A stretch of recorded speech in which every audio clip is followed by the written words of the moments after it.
If you're going to be building wood hinge boxes, you want really good hinge pivot pins. I want to show you why. By the way, we have both 16th inch and 1/8 inch.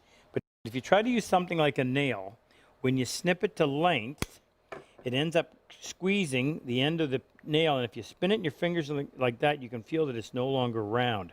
The problem with that is when you put it in that little small 16th inch diameter hole, it's going to kind of screw up that nice little hole, and you won't have really nice contact between the hinge pin and the hole.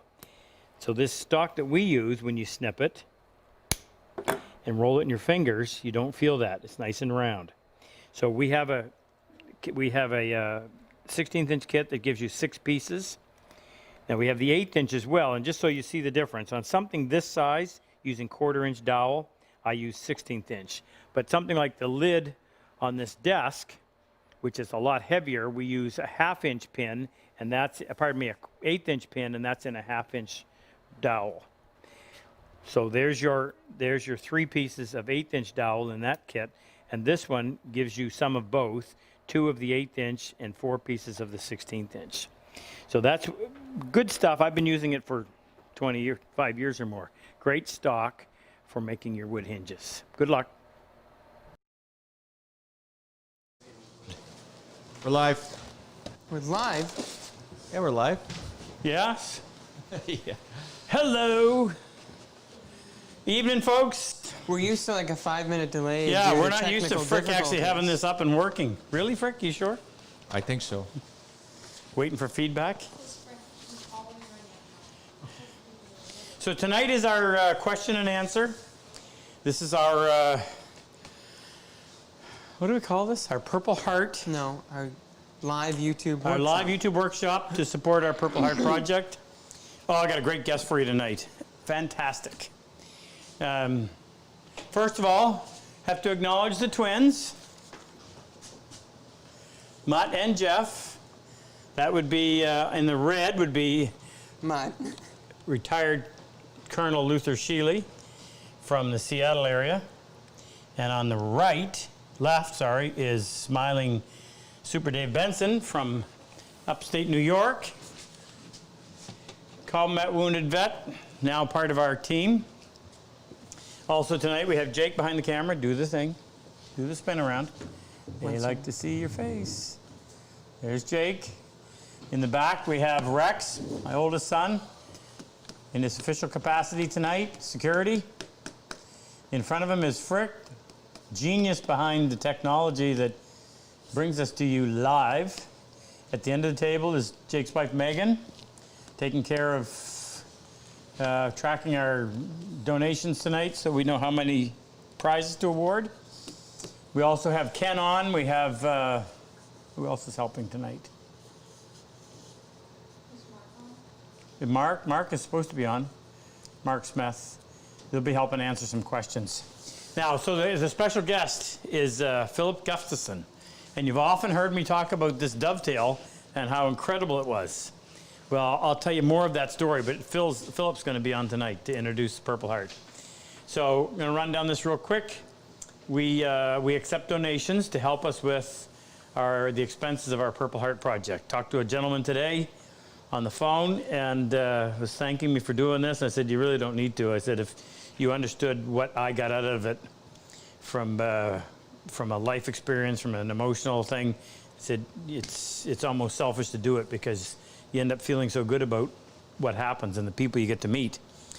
But every year we bring in 36 combat wounded veterans from whatever country. We don't look at that during the application process. They just have to qualify. And so that you know, in passing this information out, and perhaps you're one of them, it must be an injury sustained as a result of active duty in a combat zone. Whether it's a physical wound or a mental wound, we do not distinguish between the two. Consider them the same. I get lots of requests from the first responders, especially our police forces, and we do not in any way, shape, or form think that what their sacrifice is anything less. It's just we are trying to empty a lake with a spoon.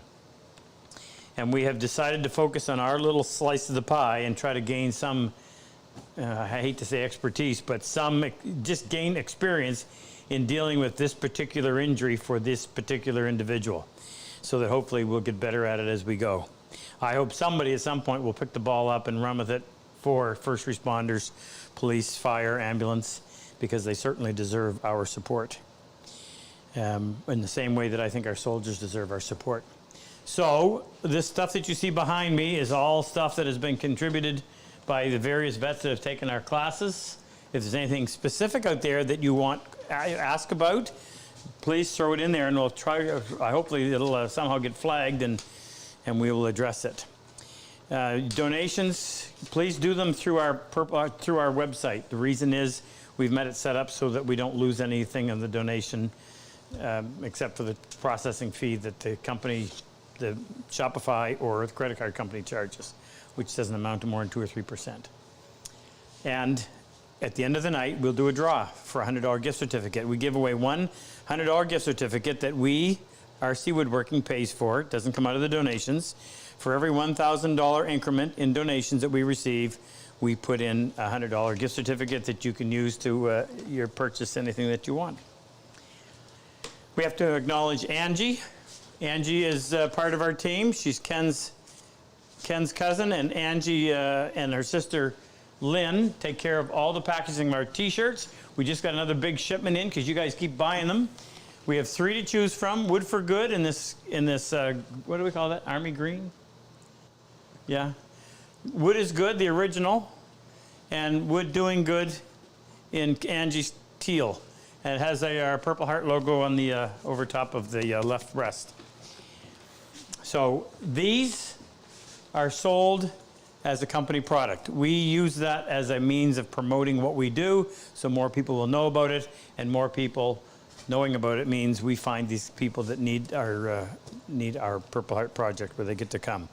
And I'll end by just telling you that. So we bring in 36 combat wounded vets, 6 at a time in a class with 6 civilians who come as paying students. We cover airfare, hotel meals. Each vet goes home with approximately $3,300 to $3,500 worth of premium tools, and thanks to people like Jack Lane and Chris, I should practice Chris's name. Chahusky, who helps arrange the shipping. Every vet will have a bench waiting for them when they get home, and it'll be a bench exactly the same as the bench that we have out in our classroom. If you want to actually, we've put somewhat of a stop on volunteers right now. We've got more than we can handle. Thank you. What an incredible response. But if you would like to support, or if you would like to have something to do with the bench brigade, and you want to pay for the costs of building a bench, you can certainly do that. Get in touch with me, and I will forward it through to Jack, or you can just go and do a donation on our page, and designate somewhere in there that you want it specifically for the bench brigade. All right. Am I missing anything? Nope. No. All right, let's start over here. So I love showing this. Somebody, I wish I'd written it down, but somebody emailed me this week, and they said something, and the way they said it was so eloquent. They said something about the person getting it and the person building it. And it's done to satisfy the person getting it, but the building process is done to satisfy the person building it.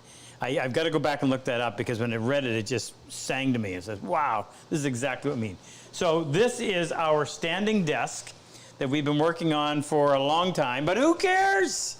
It's not about seeing it get finished, it's the process. We keep coming up with these new ideas on how to do things. So once we started building it, we realized that we had done such a great job in matching up the grain. Without my glasses on, I can't even see that there's a drawer there. And the question always was, what are we going to do for drawer knobs? I couldn't think of anything that wouldn't spoil that. So we ended up with an idea where we put a little V out of a piece of wood on the bottom with a hole underneath, so that all you have to do is reach underneath and you can pull your drawer out. Okay? So hidden in plain sight. Top's not attached yet, because this is all going, every section is going to be completely finished, and then we'll put it all together, and that makes it easier for finishing. So the idea is an old a lumber yard. This would be the standing desk where the guy running the lumber yard would work at. Envelopes and crap go up in here. Customer comes, I want a 2x4. signs his contract over here, needs a pen. Man behind the scene says, well, you need a pen. Let me just open up my drawer. Watch this closely. Open up my drawer, and then you just get your drawer over here. Did you see that? Did we see that, or did I do it too quick? You did it too quick. All right, let's start again.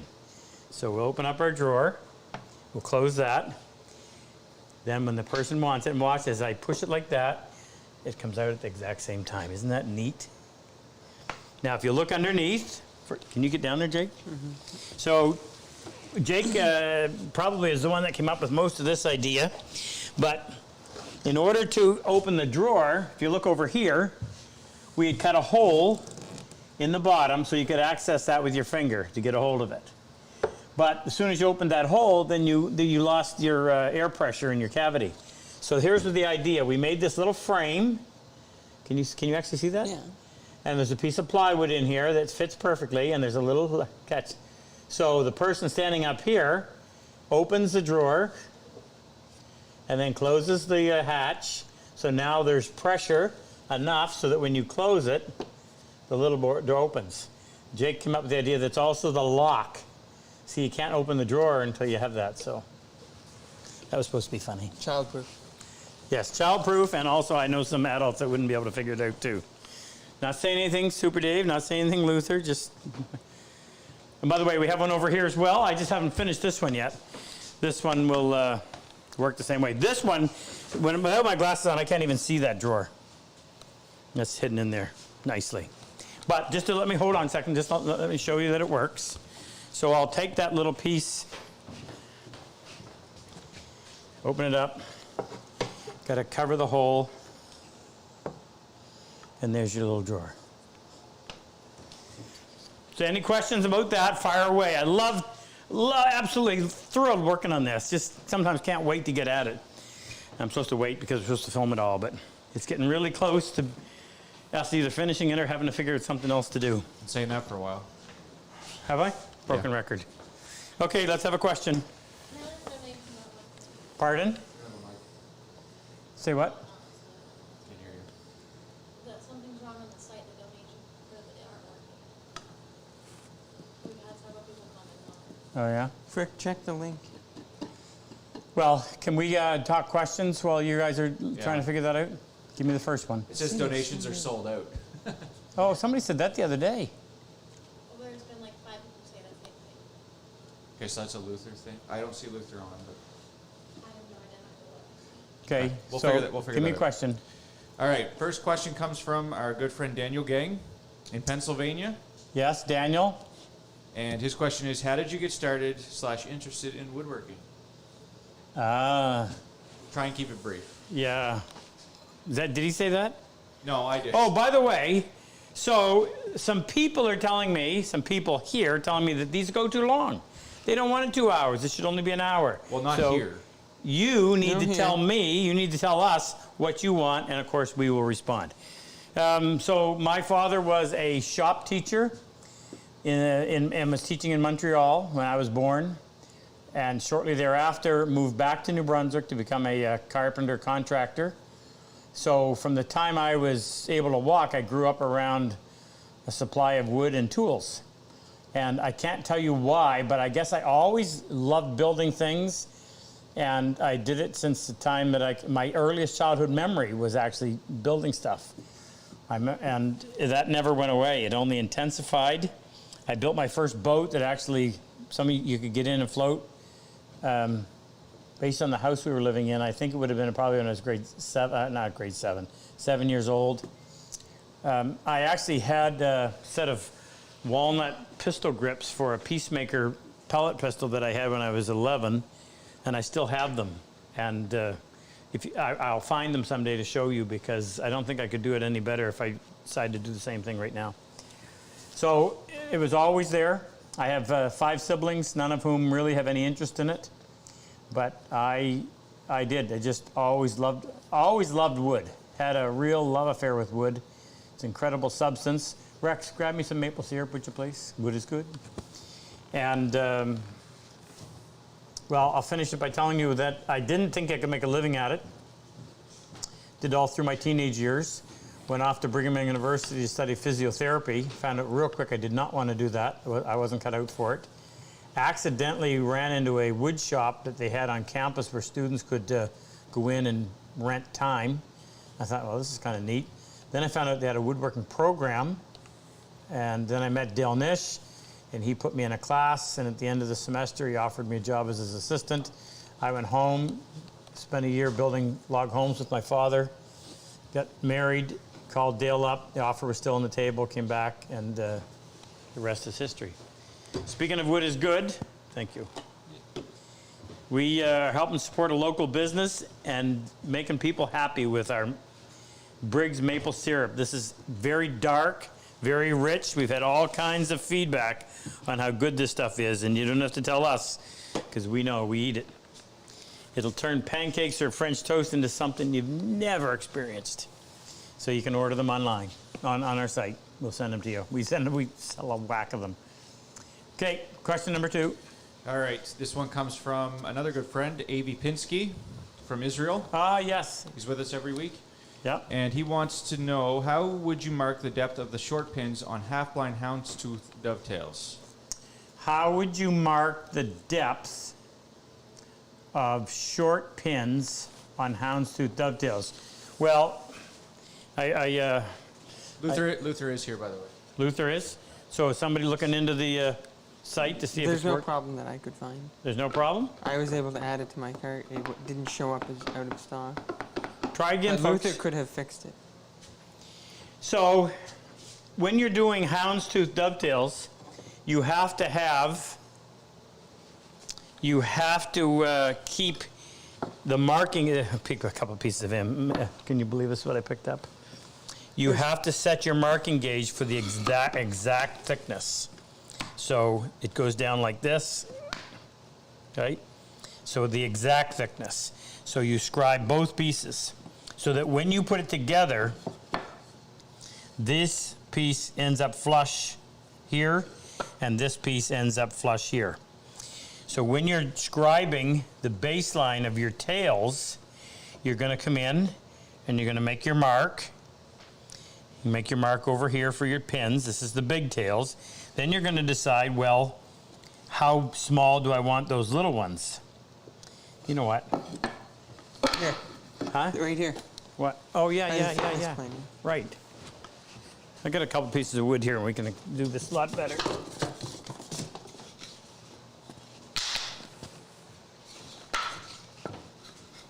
So, let's do that again. Exact thickness. Then you would scribe your tailboard.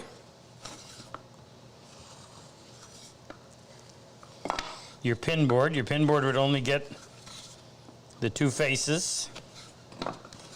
You'd go ahead and you'd lay out your joints. Let me just do that real quick with a pencil instead of trying to describe it. That way you're going to better chance you're going to understand what I'm talking about. I need somebody to sharpen my pencils.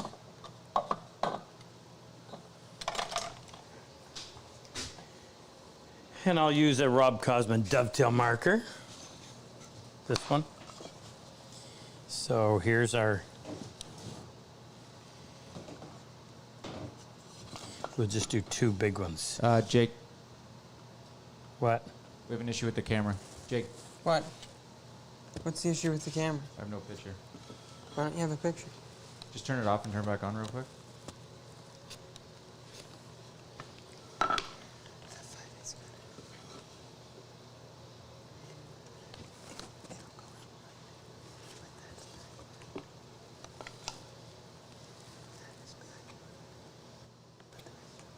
I'm just, you tell me when you're back up and running.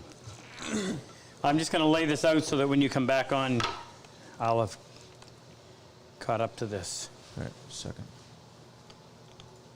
See a picture of me real quick. All right. Are we on? Yeah. Okay. So here's our tail layout. Okay.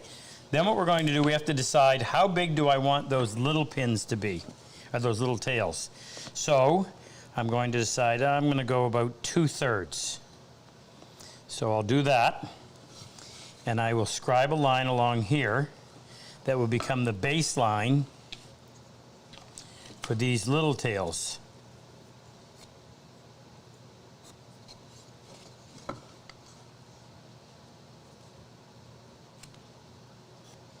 Okay. Now with that same setting, I'm going to come over here.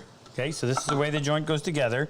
With that same setting, I'll come over here and I will reference off of this face and I'll draw a line like this. Okay? So now when I put this together, if you can see this, that space right there, the base of that tail is going to be right on that line. That's why when you set it up, you have to have the marking gauge representing the exact thickness of the piece. So when it goes together, it's perfectly flush, because you're going to reference the base of this off of this end, and you're going to reference the base over here off of this face. So if they were like that, that wouldn't work. If they were like that, it wouldn't work. They've got to be perfectly flush. Okay? Hopefully that answers your question. Next. Okay, next one comes from Klein Miller in Florida. Hi, Klein. What is your opinion of the corrugated sole plane? I think it was a gimmick. I think it was a gimmick to sell more planes. Do I even have? I had a big number 8 corrugated. I don't know where it went. And that was my go-to plane for a long time. This is going back into the mid 80s. And the downside to a corrugated sole was, if I was trying, and I used to use that number 8 for everything, literally. If you were trying to chamfer the edge of that board with a corrugated sole, you had to, that point would end up falling into the corrugate, so it was really awkward. Supposedly, it was designed to reduce friction, reduce suction. If I blindfolded you and gave you the same plane, one corrugated, one not, you would not be able to tell the difference in performance. Not. If anything, you're losing a little bit of weight. Not that that's a big deal, but to pay an extra however many dollars to have it done, no, do not bother. I suppose if there's any advantage, if it's an old vintage plane that you're trying to bring into good shape, and you have a sole that's not flat, if it's corrugated, you've got less material to remove in the process of getting it flat. But that's not a game changer, in my opinion. That's what I think. Next, Frick. Just to go back to A.V. Pinsky's question, he wanted me to make sure that I specify that it was for a half blind. Oh, I lost. What? Read the question again. Wait. Why did I think houndstooth? Or was he talking? He said that. He said, how would you mark the depth of the short pins on a half blind houndstooth dovetail? Oh. I think you've only ever done that once. I don't use it very often. If I have, I can't remember. I think you've only used it once, and it was on that shelf. So the question is, how would we, if we were doing a half blind, how would we do the base? Well, let's go ahead and lay it out over here first. So if that was so the tail, we wouldn't do any different, right?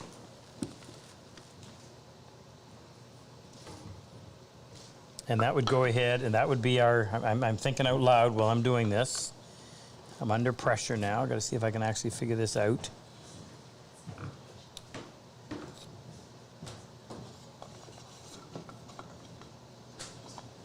Where's Frick going? Those racks. Oh. And then there you've got your little, I put that on the wrong side, sorry.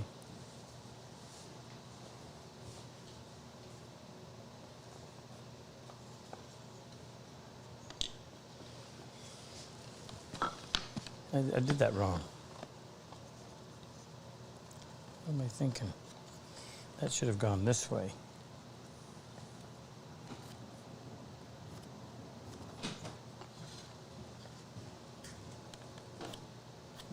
Right? So, you're going to cut out this material. So you need to know, you get your baseline there. How are you going to match your baseline up onto your half pin? Because a half pin, a half blind, sorry, is going to be like this. You're going to have your end lap, which covers the ends of the pins, ends of the tail, sorry. Now we have to decide, how do we find out where that is in relation to that? Can't use your same setting unless you can figure out how to accurately take that depth and add to it your end lap to put the two lines Why do in we the have to exact. add the end lap? Well, you're going to reference down off of here. See, I remember trying to do it this way. You would think the easy way to do it would be to reference off the inside of the pin board, but that means you've got to somehow determine how am I going to measure from here to here to set my marking gauge. And you really don't want to do that because that would leave your bevel. That would leave your bevel in the good piece. You need to have the marking gauge bevel referencing this way down from the top, so that you're leaving a nice square cut on the bottom side of the joint, where it joins right here. Boy, how would I do it? How did you do it? I don't remember. I do not remember. Okay. Well, you know what? If I can't come up with it before the night's over, I'll work on it there's and come up But with there's it a whole video. for our next one. There's a what? Not on that, there isn't. Oh, we didn't do. No, oh, we we- did that no, on the no. online workshop. We did? Yeah. Oh. Okay, sorry, I haven't got it right in my head at this moment, but I will work on it. Next, Frick. All right. Be an easy one. Okay, this one might be easier. Sonny Jordan from Texas wants to know. Hi, Sonny. My lever cap on my Wood River plane keeps coming off. If I tighten it, I can't adjust the blade. What could I be doing wrong? I've seen this before, and possibly two different problems. First thing you want to do is check and see how sloppy this is. If this is real sloppy, then that may be moving and not keeping it nice and square on the shoulder underneath the head and the face of the lever cap. Or check and see if that hole was actually drilled and tapped, so it's perpendicular to the face. If that's on a bit of an angle at all, it may not work. And the other thing may be the underside of this screw. Check and see if there's anything underneath there, and you want that to be nice and square as well. And if you had a lathe, you could put it in, you could go in there. It's only brass. You can cut it with a woodworking parting tool and go in and square that up nicely. And if that doesn't work, I suggest you might have a defective one that you just may have to take it back and return it. I've had that problem. I've seen that problem in the past, not on any of my planes, but I think I was actually teaching somewhere and there was a Wood River plane and that was happening. So try those. And if it doesn't work, like I said, it might be time for a return or just a different frog. You'll be able to tell. I suspect it's probably going to be something underneath the head that's just not nice and clean, allowing it to sit, make good contact around that shoulder. Next. All right, next one comes from Pete in Alabama. He wants to know number 5 versus 5.5. Oh yeah, I saw that the other day. I I asked- wish they would listen to me. It's Well, wait, you gotta listen. the He's asking because the number 5 is on sale, at sale, Woodcraft. right? So I think Yeah, that's what I saw the other day. I saw that they were having it on sale. no. I think all. Megan, can you No, see no, my it's phone? just the number 5. It's on the front cover of the. It was on the front cover of the email they sent out. So let me tell you my ideas on the 5. Not a fan of it at all. I call it an adolescent jack plane, designed for 13, 14-year-olds, whereas the 5.5, which is approximately the same length but wider, has larger rear tote, more of an adult version of the 5.5 jack. So would I succumb and buy a 5 just because I was going to save 15%? No. You're going to have this a lot longer than the little bit of money you're going to save is going to mean anything to you. So bite the bullet, get the 5.5. Why do I say that? Well, you've got a little more capacity this way, going from the 5 to the 5.5. The blade is 3/8 of an inch wider. The plane is heavier. That's always an advantage with a plane. You've got a little more room in here, and for an adult male hand, that's cramped as it is. You've got obviously a wider footprint, so it's going to be more stable in use. And for all those reasons, I say buy the 5.5. Ignore the sale, just pretend it doesn't exist. Next. All right, so this question comes from the chat. Yeah. It's from Colin Wilson. He says, hi from down under. Hi, Colin. Oh, I Yep. think you just got an order from him recently. Which handle is heavier, the composite resin or the maple black resin? Which handle is heavier, the composite resin or the maple? It says maple black. It does. If it's maple, yeah, if yeah, it's it's wood the at same. all, it's not heavy. The composite is heavier, and we weighed these. It's, 195, you remember the actual numbers? 195 grams. The black is, the composite resin is 100. The ebony resin is Right, that's 195 grams. Is 195 grams, and by the way, the bone is 220? No, 205. 205. Oh, I thought it was a little bit more than that. The bone is the heaviest. The resin impregnated maple comes in at, Maybe 140. oh no, Jake, it was more than that. No, it wasn't. No, it wasn't, because the heaviest we have was Cadillacs or Vera Cadillacs Wood or was Pink more, Ivory. and both were more than the black, No. less than the bone. No way. I think so. Okay, we're gonna have to publish this, sorry. We're just gonna But- fight about it all night, but- otherwise, I will tell you. The I know ebony resin is heavier than maple resin. Yes. Yeah, the two composites are the heaviest with the exception of the really heavy stuff called Mexican rosewood or Cadillacs and Vera Wood. But only Super Dave can use Vera Is allowed to Wood. trade in Vera Wood. Right, yes. There's an embargo that skips over upstate New York. All right, Del from St. Louis, Missouri. Del? Louis. It's Lewis. On your dovetail saw, are the leading teeth set the same as the rest of them? Yes, yes. 2,000 set per side. That way the kerf started by them is the same. It wouldn't really make much of a difference. But there has to be some set, or even those little teeth would bind and wouldn't perform very well. But yeah, the set is the same down from one end to the other. Very, very minimal. Designed on purpose to give you a laser straight cut. Actually, let me just show you. So here's what it's all about. Love the opportunity to demonstrate this. So, a good glue joint is when, Jake, you here with me? I'm here. Good glue joint is when two flat surfaces come together, right? You have contact over all the entire surface area.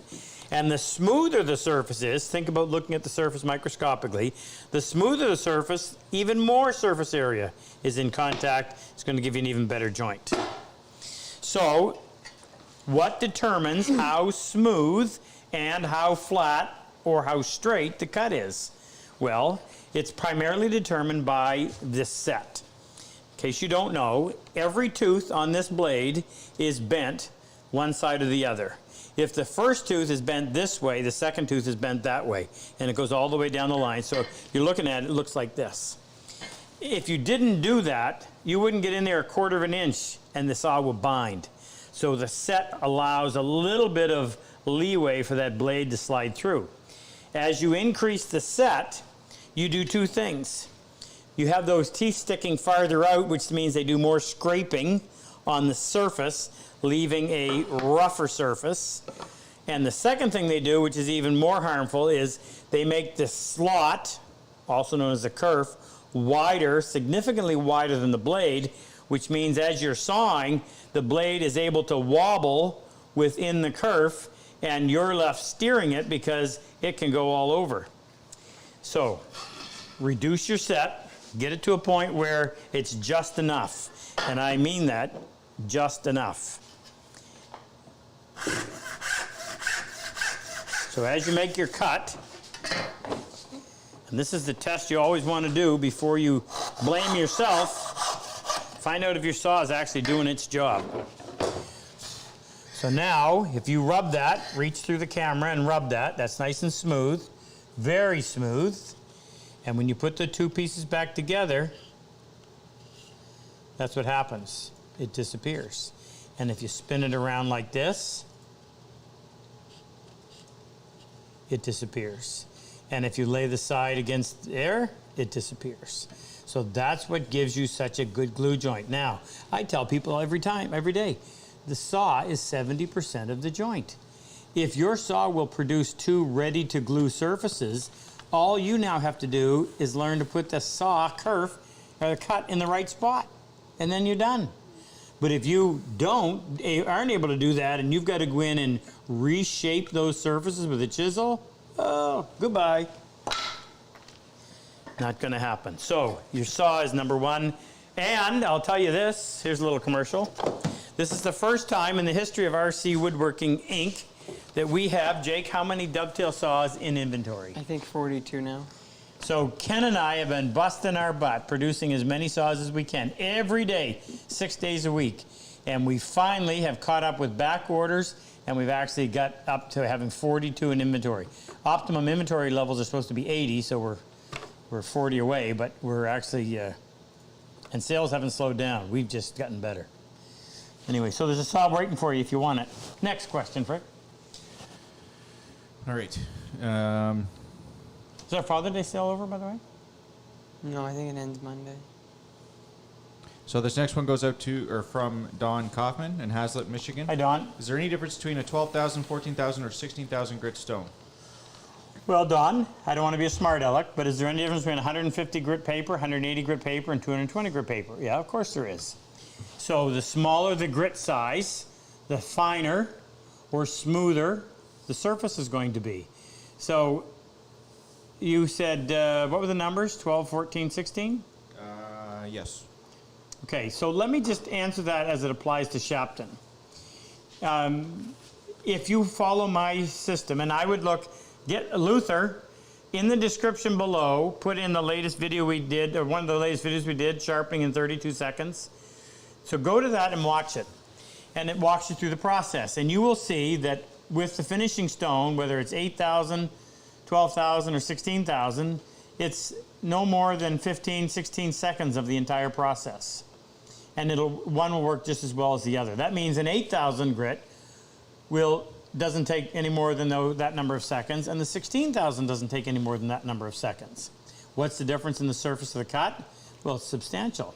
If you want to spend the money to go decide for yourself, go ahead. If not, you can just trust me. What I used to do when I would go to a wood show is take a piece of maple, and I would plane one side sharpened up to 8,000. I'd plane the other side sharpened up to 16, and I'd say, now, run your two fingers like this, up and down, and tell me which one you want. Pretty easy to decide on the 16. So here's what it boils down to. If the time that it takes to finish with that stone doesn't change, then all I'm looking at is the cost. An 8,000 grit Shapton is how much? 115. $115. A 16,000 grit Shapton is $150. Both stones being used as a finishing stone will last 5, 6, 7, 8 years. Of course, you can't really answer that question because it depends on how much you use it. But I would say the average hobbyist is going to get 5 to 7 years out of his finishing stone.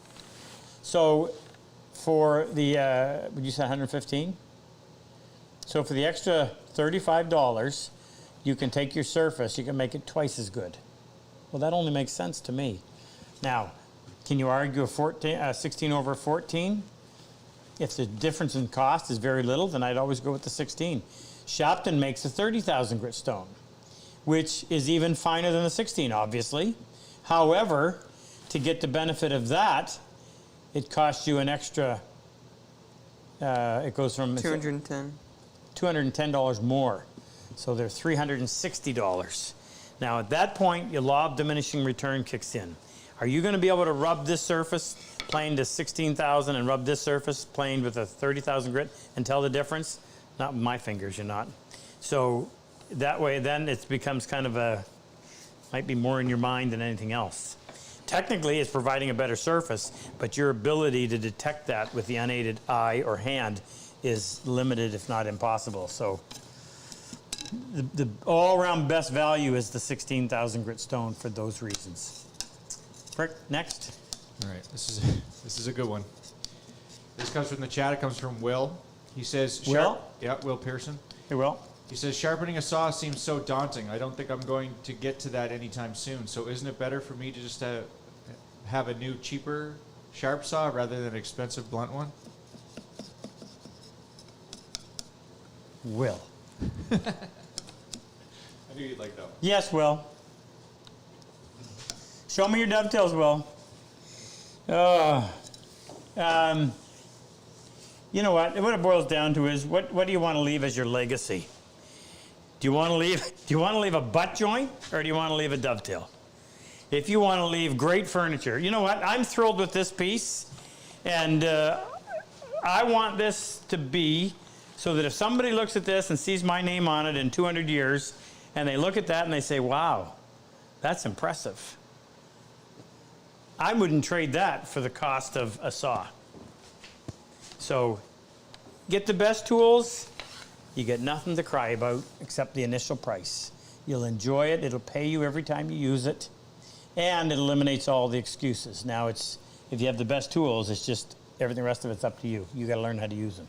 But buying cheap tools is never a good solution when it comes to doing what you want to do.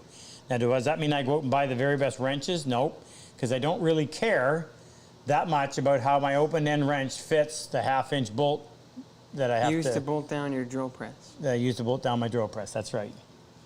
That's not a legacy I'm worried about. But how I build my furniture and how my dovetails look, that is. So spend your money where it means the most to you. Next. All right, this one comes from Marie. She says Marie. you use two different... Sweet Marie? Maybe.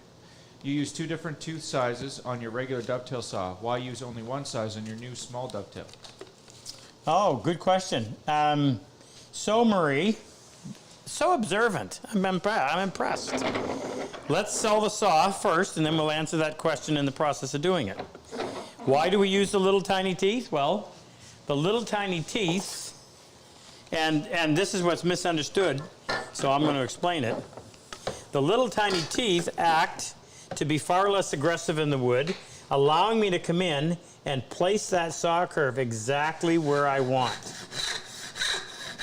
And then the big teeth, which are far more aggressive, allow me the speed to get the joint done. Now, if I had to try to start up here, well, these teeth are a lot harder to control. They bite the wood, and they also have a 0-degree cutting face. Now, I can do it because I've learned how, but even with my years of doing this, I still prefer to go in and use those little teeth because the control factor is so incredible. What you don't realize is this, or maybe you don't realize, if you look real close, the cutting face of the little teeth is negative. The cutting teeth of the big teeth is 0 degrees, very aggressive. Wait, I didn't get that. Can you? Can you see it on here better? Well, thanks. No. I had it. No. Yep. So there's the there's the transition. Okay. So not only are the little So they're teeth shaped like a bunch of triangles. yeah, not only the little teeth small, but they also have a relaxed cutting face.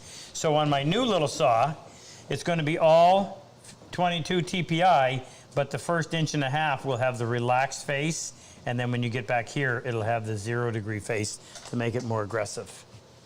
So That's the answer. Okay, Frick, next. Gary Gibbons wants to know what's the optimum... There's more in there, Megan, if you want a sharp one. And there's a sharpener right there on the right beside you on the planer. Belongs to Dave's mother. She left it to him. Okay, Gary Gibbons wants to know what's the optimum depth for the lap on a half-blind dovetail. Yeah, good question, Gary. So that question needs to be, let's just have a look. So we come over here and we say, well, wow, it would be really nice to look at these if we could know how to get them open. Fortunately, I have friends in high places. We open it. So on this one, our lap is, Jake, guess? Where's my little 6-inch rule? that appears to be... No, wait a minute. Let's have Luther guess that. Right. That's 1.5 inches. By the way, Luther has no ability whatsoever to guess measurements. And readily admits. Oh, yes, he readily admits. So this one in cherry is that 1/8? Can you see? Yeah. 1/8 of an inch. And I typically wouldn't go any smaller than that. I think that's probably right at the limit. On hardwoods, what have we got here? This is in walnut. This is maybe just a little bit more than 1/8. If it is, it's not much more. No, that's 1/8 as well. And I don't look from one to the other. I just do whatever I think looks right, and it usually turns out to be about 1/8 of an inch. Now, on softwood, it's a little dicier, so you may have to leave a little bit more. Seeing if I have, oh yeah, I got one here. No, the pine box. Huh? The pine box. The pine box. Oh, right. Actually, I got a couple here. I got a couple of good examples. What, Jake? That was the bad one. Oh, well, we'll have to show it off anyway. So, based on what you just saw, I'm going to show you this walnut box. Unfinished. Now, look how skinny that one is. And to me, that almost doesn't look right. It almost looks like it might have been a mistake. That's too thin by my eye today. Here's one out of mahogany and poplar, and that's too thin. See how thin that is? That just looks too fragile. Now here's pine, and it's a small box. Here, this is better. It shows up a little bit better. It's a small box, and that's probably okay. I was going to tell you that in pine, I would usually have a little more than hardwood. But when I say a little more, I'm not saying going from an 1/8 to 3/16. I'm saying going from an 1/8 to maybe adding an extra 32nd to it. So if I was just to give you one quick answer, I'd say don't go below an 1/8 of an inch. The more you do this, the more you will refine your calibrated eye to look at things like that and say, yeah, that's just right, that's not. But I'll give you a little bit of guidance and say stay around an 1/8 of an inch and you're probably going to be good to go. Okay, next. All right, Peter only wants to know, in what circumstance would you choose a low-angle bevel-down jack plane over a standard bevel-up jack plane? Okay, I'm going to ask you to read that question for me again, but just before you do, how are our numbers tonight? As far as viewers, we have 659, Okay. and I think the donation thing's still getting worked out a little bit. Okay, so my next question is, did anybody respond to how long they want these sessions to be? Most people were good with the 2 hours. Some people wanted to change the time, and other people said they would watch it for 4 hours. So, but you're gonna have to find a new staff if you want that, or a double staff take over. Yeah, 4 hours, it might be a bit much. Maybe 3.5. Okay, read that question to me again, please. All right. So Peter only says, in what circumstance would you choose a low-angle bevel-down jack plane over a standard bevel-up jack plane?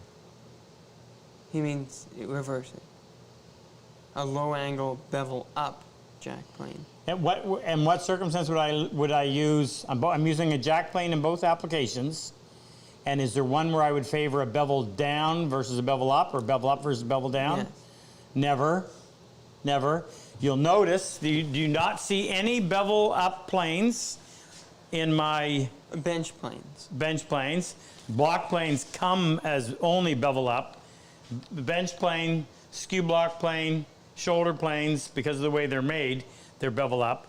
But all my bench planes are bevel down, the traditional. I do not care for the 62 or the 164, which were the two numbered planes that Stanley made. One was a bevel up jack, the other was a bevel up smoother. And I could tell you why. You should. I should. It's not emphasized enough. Yeah, all right, then let's talk about it. You want Rex to grab it? Do we have one? Yeah, Oh, still Rex. in. Rex, go grab that, please. Can you go grab the bevel? Is he gonna know where it is? Yeah. It's on the plane Okay. rack. It's the only one that's So not let's in do the another. package. He's off to do that. Let's take another question, and then we'll come back to that one. We're gonna get into the nitty gritty. All right, so this comes from Dave Ducharme. It's a hand Hi, plane Dave. on the rack Dave's a good friend of ours that's not in the box. and a huge sponsor of Purple Heart and a vet himself. And Dave was in our class up in Niagara Falls. Dave was in our last one. What? He Our was in last our one we did up last there? Niagara Falls. Yeah. I remember the interview I did with him. All right, so his question is, when laying out dovetails, is there any reason to bookend the layout with half pins versus half tails? Yes, Dave, there is. I always look at a half tail as that just does not look right. It looks like somebody made a mistake and had to cut halfway through it. But I'll give you a little more scientific answer. If you consider drawers are going to be where the majority of your dovetails are going to be found. Go grab that other one over there that's not Which on one? the other side of the sander. You mean this, out of this drawer? You talking about this? Yeah. Let me blow off 6 years of waiting to be finished. By the way, somebody asked what we're going to do next when we're done this. We're going to go back to work on the tool cabinet. We're going to do this section with the doors and the pullouts and the whole bit. Okay. If you consider that most of your dovetails are going to be done in drawers, the tailboard, somebody asked this question too. How do you tell the difference? Well, the tailboard is always going to be on your drawer side. Your pin board is always going to be your drawer back Just a second. and your drawer front. It's not in a bag at all. Okay? So, the thicker piece is probably going to be stronger, and in this case, this is birch, this is pine. And usually in drawers, you're going to make your drawer sides out of your secondary wood, which is going to be, in most applications, is going to be the weaker of the two. Typically your hardwood's out front, your softwood or your lighter hardwood is going to be on the drawer side. So, this piece of wood right here, this half pin, is made out of birch, and it's good and strong. It's not going to flex. If I had left this joint as a half tail, okay, to me, that just looks weak. This is a thinner piece of wood. Its ability to hold its shape is going to be somewhat compromised, I would think. So I say that you're going to be far better off. You got to remember too that your strength ends where your last glue joint was. So if you're ending in a half tail, there's your glue joint. Okay, so there's nothing holding this piece to this piece beyond that line. So this is kind of left to flop in the wind. Whereas in this case, your last glue joint is right here, but this is such a stout, heavy piece, nothing's going to happen to it. So that's why I always end in a half pin versus a half tail. And I think if you actually looked at it, it just, a half tail just never looks right. It almost, never. How's that? Next. Oh, did we find the plane?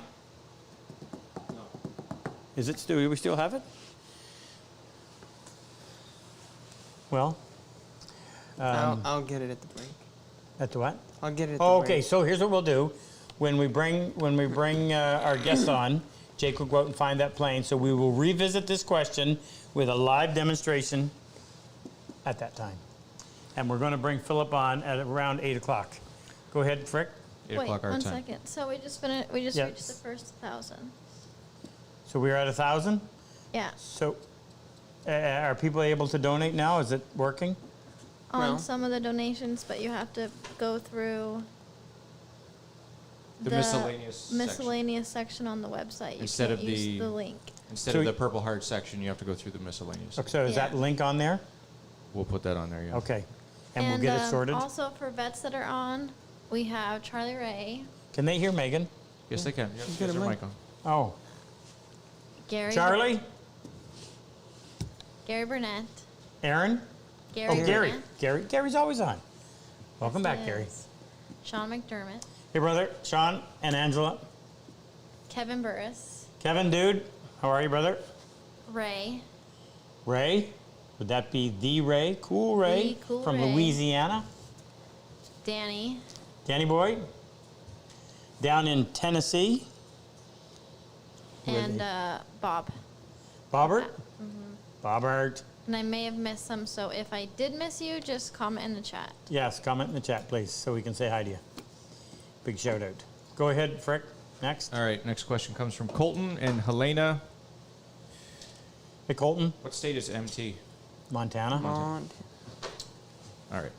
Do you know what your next no, you already said that. Do Yeah. you know what your next online workshop project will be after the standing desk? Okay, you covered that. Joey Walsh in North Carolina wants to know, when chopping Joe. a through mortise, should I go halfway through and flip Oh, yeah, I remember this one. and Oh, flip sorry, like go a ahead. dovetail, or all the way and use a spare board underneath? No, when you're chopping a through mortise, so in case you don't understand, so here's a through mortise, right?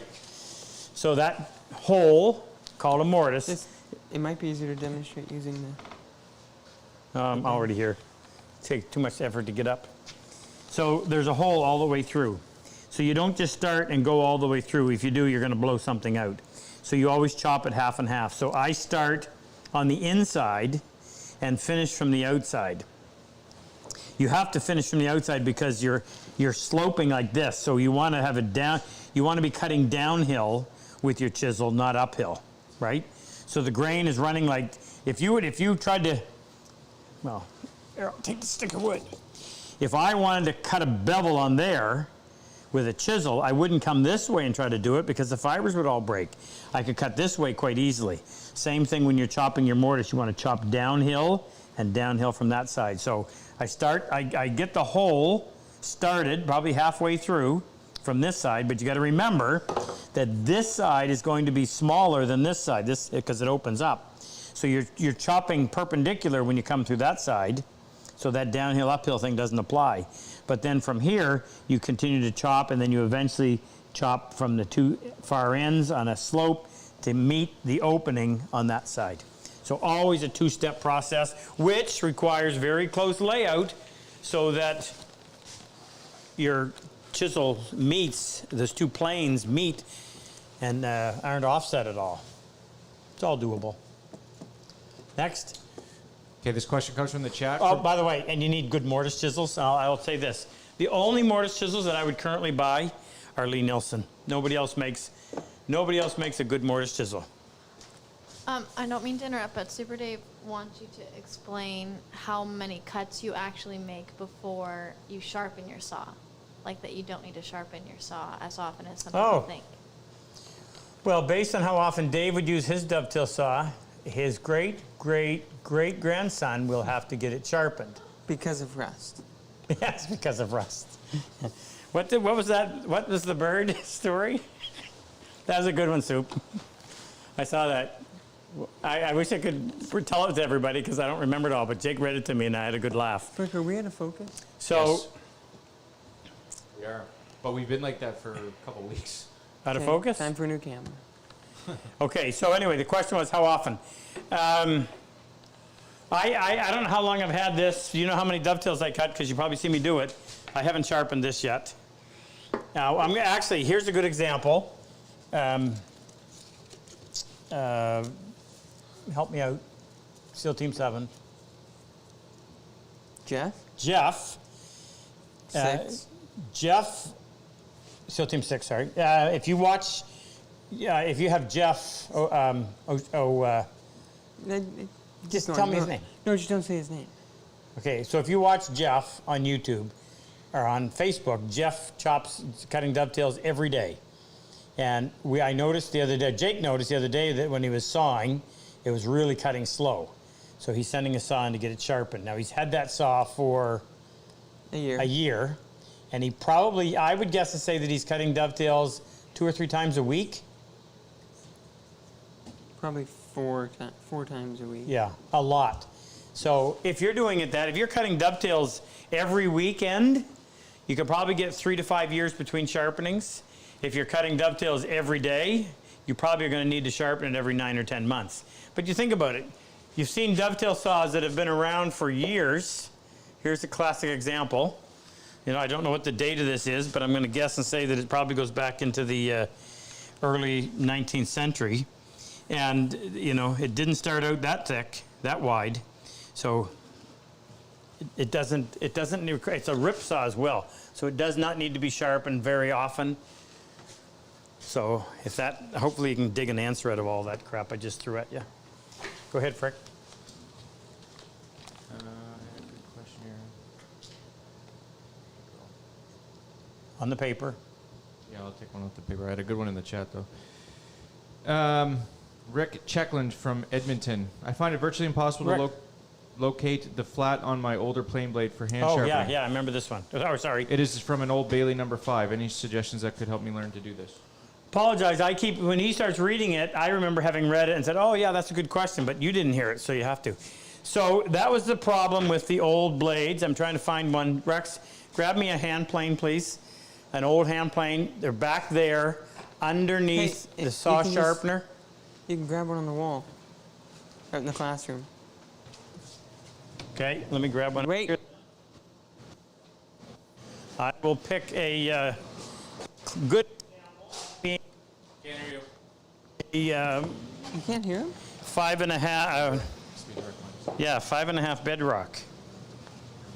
So this would have been the better of the Stanley planes.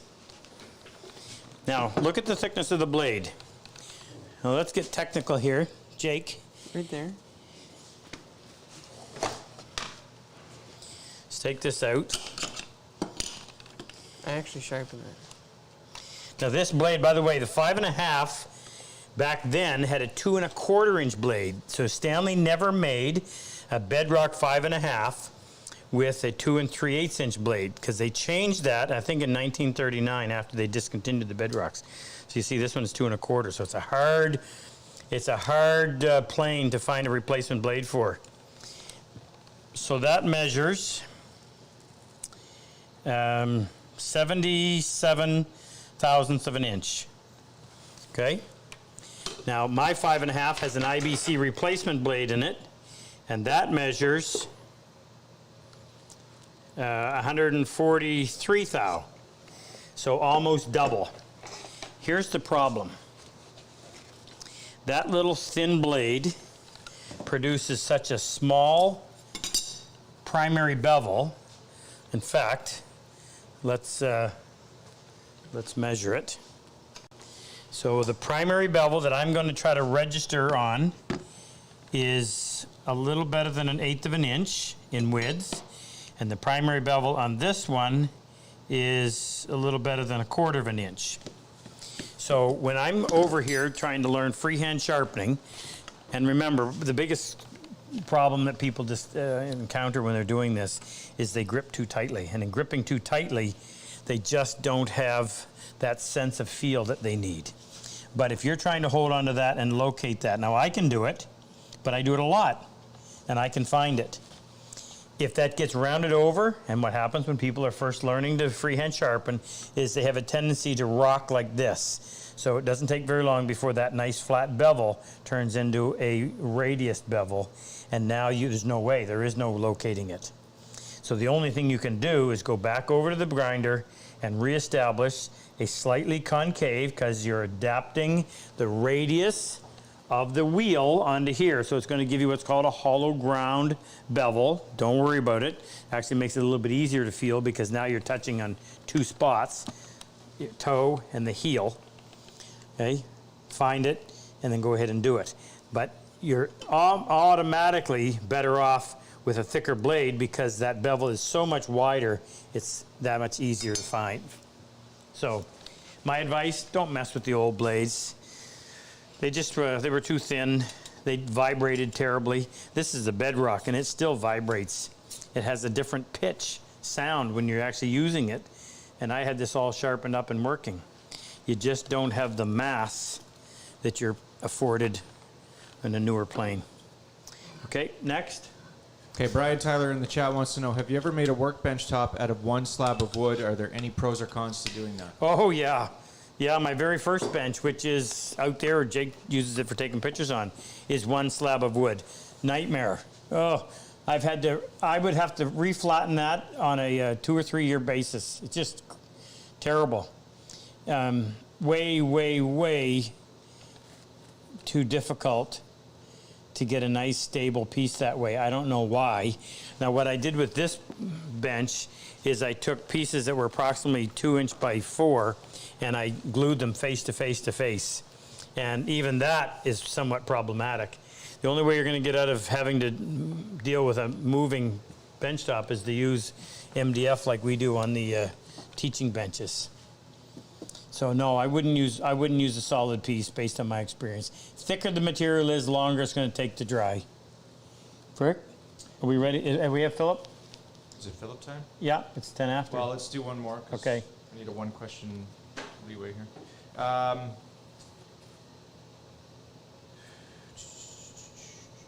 All right. Brian Proffer in Bakersfield, California. Brian. Said, what's the difference between a rabbit plane and a shoulder Brian plane? came to Madison, Florida, right? Brian Crawford? Yeah. He's from California. Isn't he? No, that was Sorry, Brian. Okay, pass. Go ahead. What's this question? What's the difference between a rabbet plane and a shoulder plane? All right, rabbet plane and the shoulder plane. So there's our shoulder plane. There's our rabbet plane. The shoulder plane always has more surface area on the side than it does on the sole. The rabbet plane is almost the opposite. So the shoulder plane's primary function, so if you can imagine that you're cutting a mortise and tenon, and this is the tenon, or the male part of the joint. And that shoulder has to be just right, so when it goes together, you get a nice tight joint here. So the shoulder plane has a lot of surface area to register against the cheek of the tenon. It's designed to be square, meaning the side and the sole are square. So as long as you're registering against the cheek of the tenon, as you cut across like that, it's going to leave you a nice square shoulder that will result in a nice clean fit when you put it together. Now, you could do it with this, but it's a little awkward. It doesn't have the same setup in order to be it's not set up to do that particular job specifically. This really is a single purpose plane, and that's for trimming the shoulders. Now, I know you can apply it to do a lot of other things, but its primary function, it was built around that function. And in a typical tenon, you're always going to have more surface area here than you're going to have down there, and that allows you that referencing, whereas this is not built for that. This would be built where you have to go in and you've got a plane right into a vertical surface. Your blade you have access to your blade right to either side. By the way, the blade is always wider than the sole, so in prepping it to do that, you go in, if you're working up to this side, and press that down so that the blade is actually flush. So now that when you're going in there and making that cut, you're literally going right into the corner. Could you get by with just one? Well, if I was going to have to buy just one or the other, I would take the shoulder plane, because the shoulder plane will do a better job at trimming shoulders and doing what I just showed you than the rabbet plane will do at trimming shoulders and that function. And you're going to end up doing this with the shoulder plane more than you're going to be using the rabbeting plane in that capacity. Hope that made sense. Have we got Philip? No, he's not answering my call, so I'm going to give you one more question. All right. I know he's expecting us, but we'll keep Yeah, going. I've been texting him, but what time? This is from Obermere Ray in Yorba Linda, California. What type of expansion concern should I have with a burl? Grain in every direction. Yeah. Well, so let me show you my experience. I made a little wood hinge box. I don't know how many years ago, and I had this walnut burl for the lid. So the problem with this is there is no grain direction. The burl doesn't go, the grain doesn't go any one way, it goes every way. You almost call it circular. So there are times of the year, see how easy that closes? There will be times of the year where this thing will seize shut and you cannot open it. So it wasn't a wise move. So if you're dealing with burl, you're dealing with instability, in grain direction that's impossible to read. Your best bet, if you're going to use it on a lid, I would say your best bet, if you want to eliminate as much as possible any chance of negative movement, is to do what I always did.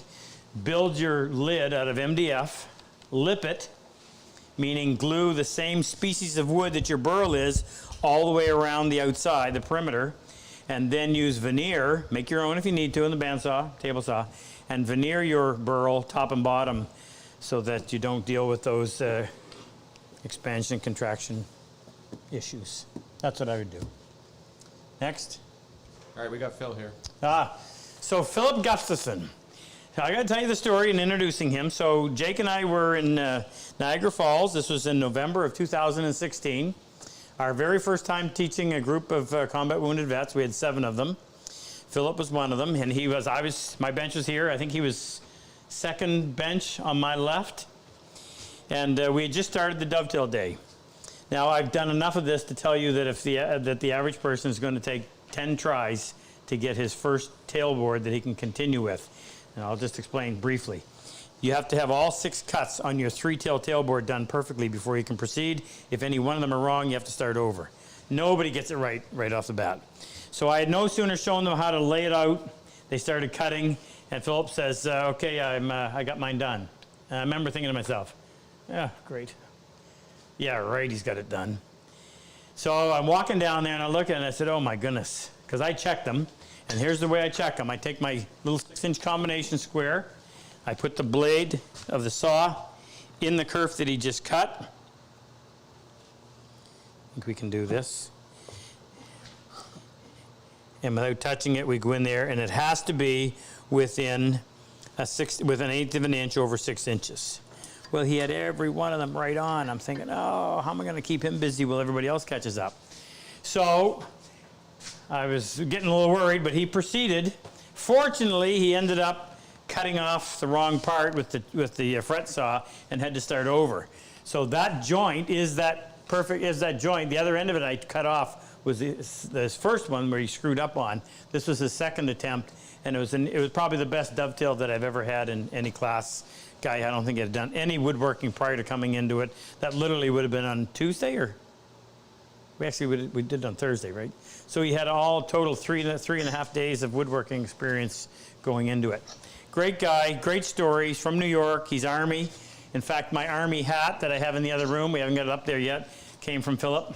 So I called him this afternoon and asked him if he would do this. I'll see his smiling face. Philip, brother, how are you? I'm good. How you doing? Just dandy. I hear you well. Can hear you loud and clear. Take over. Awesome.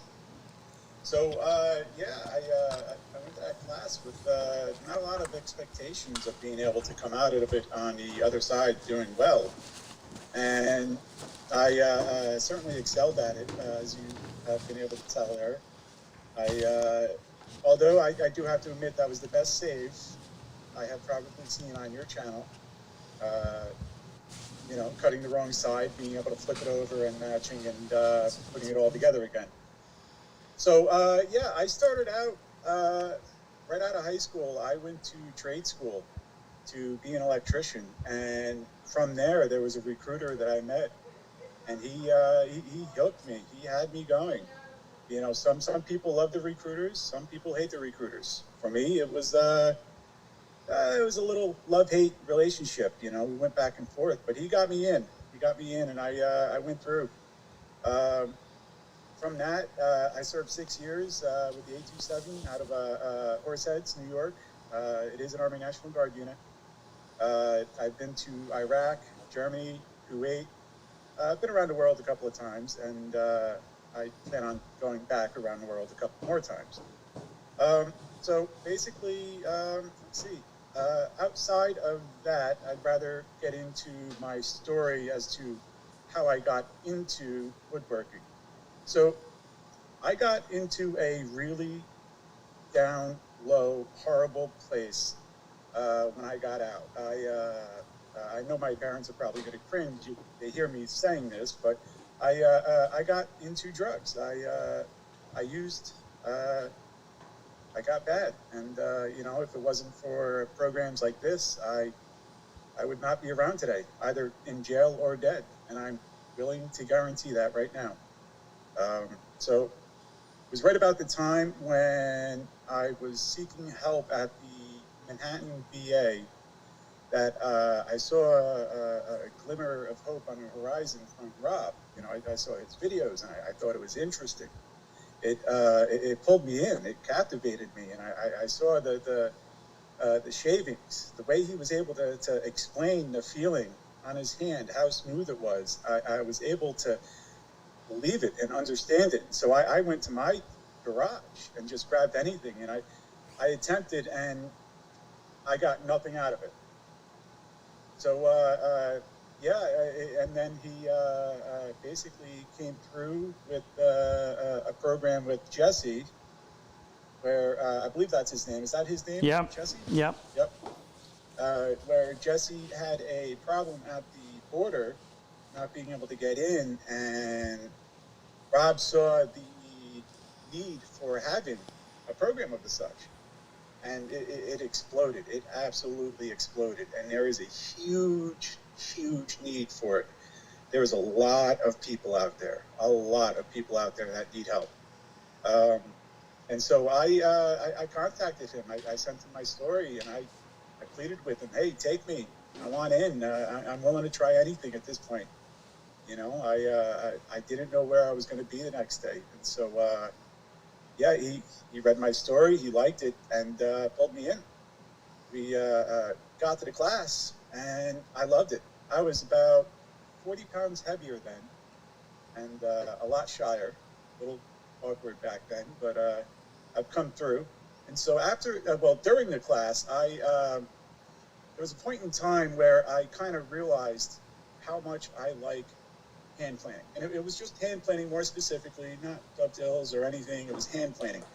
I had the hand plane in my hand, and I was going back and forth over the wood, and I just kept going. It just happened. It clicked, and my mind went blank, and everything else, all the bad thoughts, all the my past history went away.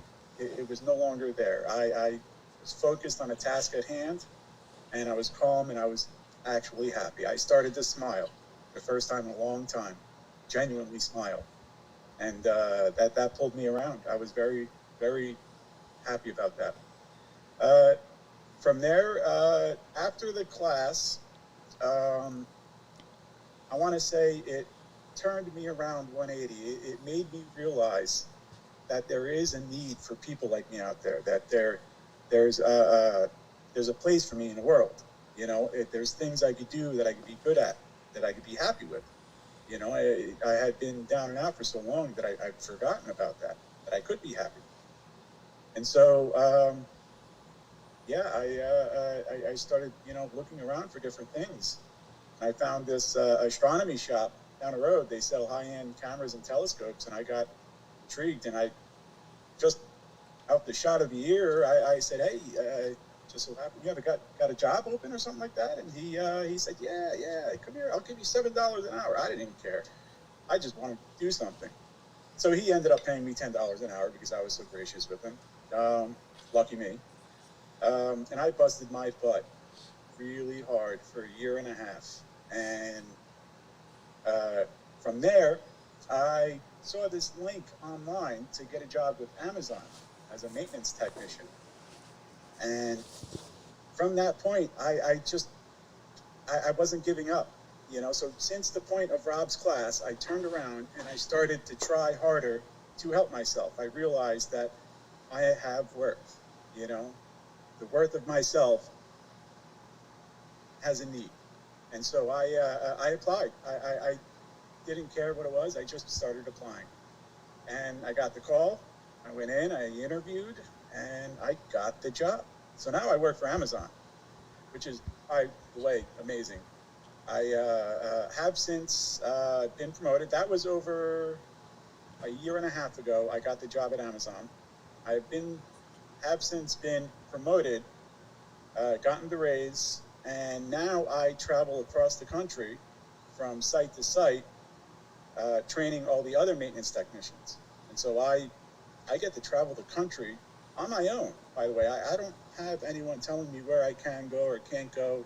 I have a high-end manager, upper management telling me that, hey, go right ahead, have fun, do what you can, help out. And so Amazon corporate card all the way, buddy. I tell you, I love it.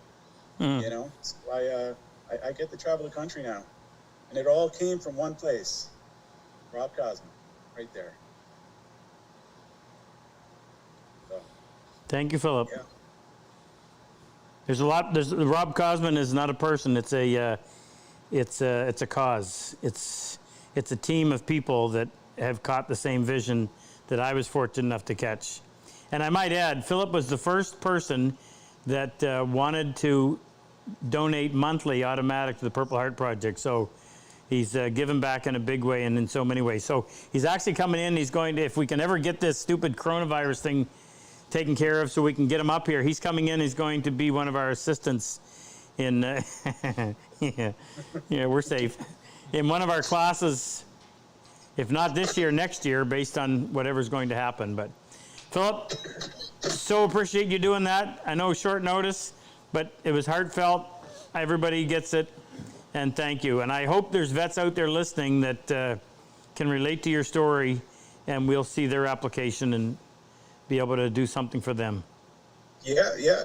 So to polish that off, there was I just remembered, during our class, there was a student, I don't recall his name, but he was going through a hard time. He had a service animal with him. Matichuk. His name is Brad Matichuk. Okay. He's right behind. He sat right behind you. Yep. And he wasn't doing so great. He had a hard time, and he went back to the hotel for some of the time during some of the class. And Rob took the time. He went with me, and we checked up on him. And the look in his eyes, I tell you, it's like he realized we were willing to stop the entire class to go see how he's doing. And that's what we need. We genuinely need people to pull us out of our house, to pull us out of our comfort zone, get us into the workshop and do something. That's all it takes. Just, step up and help. If you know anyone, let us know. Say something. I talked to Brad within the last month or two, and Mattis is doing well too. That's awesome. I hope he really is. He's come a long way. He really is. Well, thank you.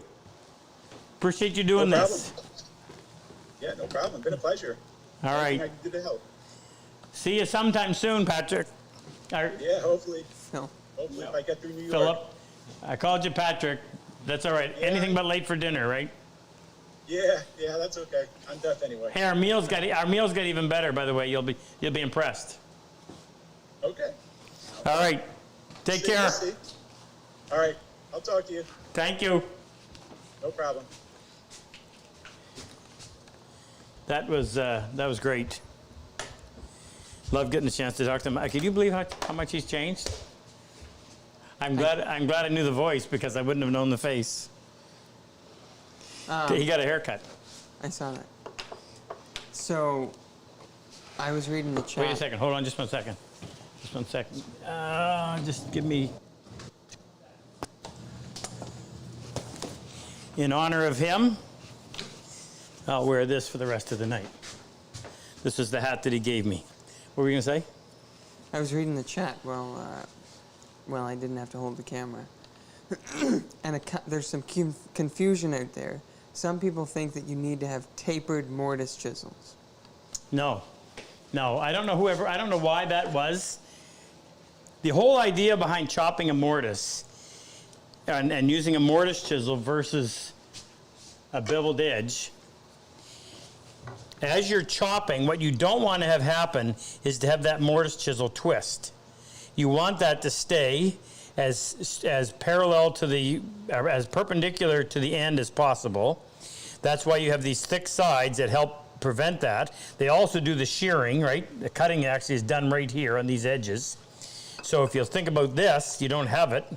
You've got a very, very small amount of reference surface on the sides, and it's a very light chisel. It's not designed to be wailed on, whereas this, look how beefy it is. Most chisels that you buy, you check them, mortise chisels that is, you check them and they won't be anywhere near square. They usually end up being parallelograms that are off on an angle. They don't work. Buy the Lee Nelsons. The purpose of the square edges is so that you create that clean hole, because the sides of the chisel are also cutting, right? The sides of the primary bevel. When you're chopping, it's this is what's shearing that wood and makes it cut so nice and clean. There's no cleanup right here. afterward. No, you don't have to do any cleanup. Try it. How many people do you know actually chop mortises by hand? There's very few people that cut dovetails by hand. There's far fewer that chop mortises by hand. Okay, the other confusion that I was reading was using a strop on the back of the chisel. That question actually, I saw that and highlighted. Let me come back to the strop. I will cover that, but I want to go and talk about this first. I'm such a not a hat guy. I'm going to have to turn that around because that brim on front of me He just needs to cuts out the light. Where's your skateboard? Well, you see how pristine the hat is because it's never been worn. I just keep it up behind me. but Philip brought back such great memories, I had to go get it.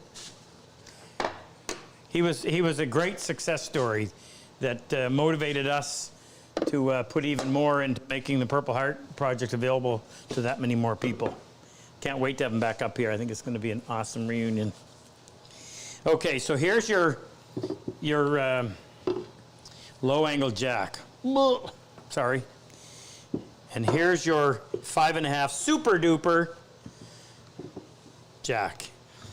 Look at the difference on the amount of surface area you have. So they talk about it being great on a shooting board. Well, one of the things about a shooting board is stability in this way. This does not have near the surface area that this does. The mass, no question, this is heavier. Double? Oh, no, not double.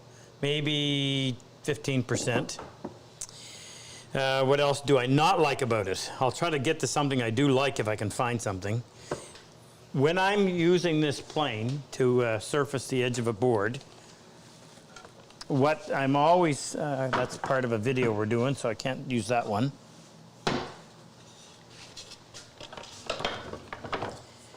If this is part of a piece of furniture and I'm just working to get a final finish on it, the last thing I want to do is come in here like this. Ooh, good thing I didn't do that. Set the blade at what I think is the appropriate thickness of shaving. Now, imagine that this piece is a shelf and it's already fit. I just got to get rid of some pencil marks. I come in here, whoops, let me do this dramatically. And all of a sudden, no, that wasn't, this is failing. There, I said, oh no, I didn't want to take that much off, that huge shaving. That could throw away my fit. You get two pieces that are coming together beautifully and you take that much off, now you're going to have a gap. So instead, my preference has always been get the blade parallel to the sole by eye, retract it fully, and then while planing, start spinning the adjuster knob. So you watch what this index finger of my right hand is doing. It's spinning the adjuster knob, slowly easing that blade down, waiting to see where the first bit of shaving appears. Okay, now if it's a little bit heavy on one side or the other, I can make slight adjustments and I can continue.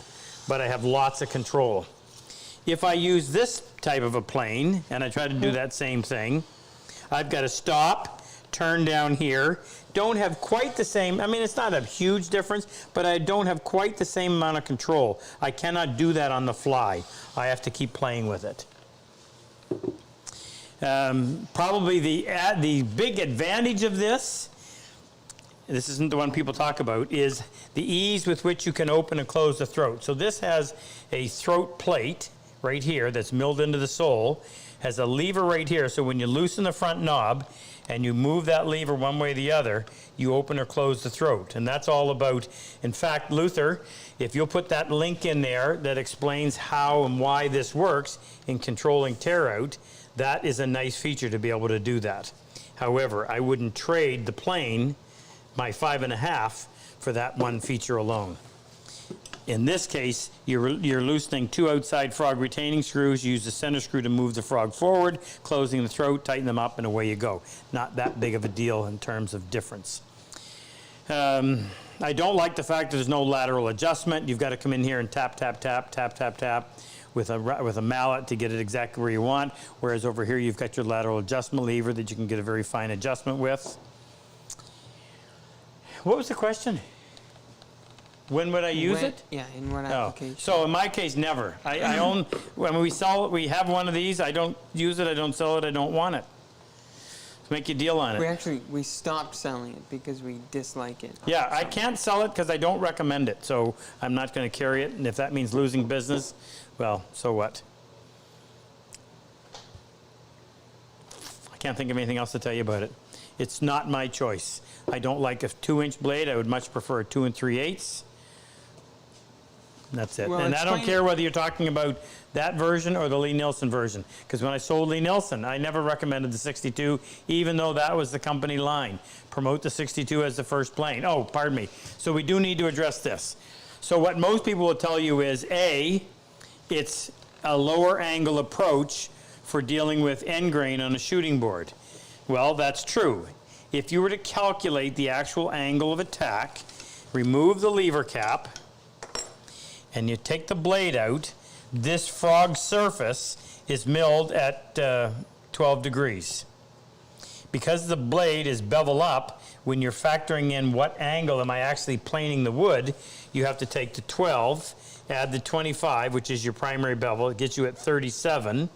But most people, to avoid having to polish all of that, are going to use some micro bevels. Let's say they only use 5 extra degrees, 3 or 4 on a secondary and 1 or 2 on the tertiary. So 5 on the 37 is 42. So you're now planing the wood at 42 degrees. Well, this plane, because the bevel is on the bottom side, then you simply factor in the angle with which the frog supports the blade, and it's 45 degrees. So 42 versus 45. 3 degrees? Big deal? No. What's 3 degrees look like? Can we actually do that? Is there any way, Jake, that we can figure out what 3 degrees looks like on this? You could draw it on something. Yeah, good idea. Draw it on that piece of wood right there. Yeah, no, I'll take. Oh, yeah, I'll use the. I'll use this protractor. So what I'm going to do here, I've got to use my headgear to see better. I'll take my hat off for just a second, Philip. So I'll set this at 90. Did we determine it's 3 degrees difference? Mm-hmm. That's right. Okay, so here's 90 degrees. And now we'll come over 1, 2, 3 degrees.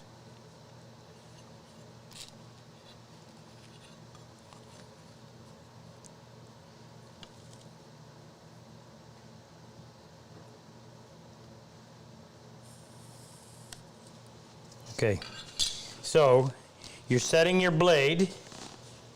You're setting your blade here versus there. And what's that actually going to mean out here? Such a small amount. I don't see how anybody could argue that. So that one I throw out the window. The next one is, well, if you want to change and deal with, say, figured wood and use a high angle blade, well, all you have to do is buy a second blade, put a different grind on it, and you're now planing at a higher angle of attack. True enough. However, you do the same thing with this. We have, and we actually show you how to do it, or we actually make and sell them. And that's our high angle blade. So if you'll see it in here, I got it marked HA. Not that one. Is it even in here, Jake? Not likely. Or is it sitting in the number 6? No. Then you must have recently taken, there it is right here. So here's my high angle blade. If you look real close, you will see, remember, this is the chip breaker, this is the blade. Look right out here in the end, and we have polished a little back bevel right there. You see it? It's about 1/16 of an inch wide, and it's 20 degrees. So now when that blade is in the plane like that, remember, bevel down, you factor in the 45 degrees that the blade is being supported, but then on the face, or which actually is called the back of the blade, you have this 20-degree bevel. So now you have to add the 20 degrees to the 45. You're now planing at 65 degrees. And it's as simple as simply whipping that blade and chip breaker out and putting this one in. So take your pick. Just the advantages don't outweigh the disadvantages in my book. For that reason, I do not recommend the low angle anything, except for a block plane, and it comes that way. There's no other way to get it. Okay, next.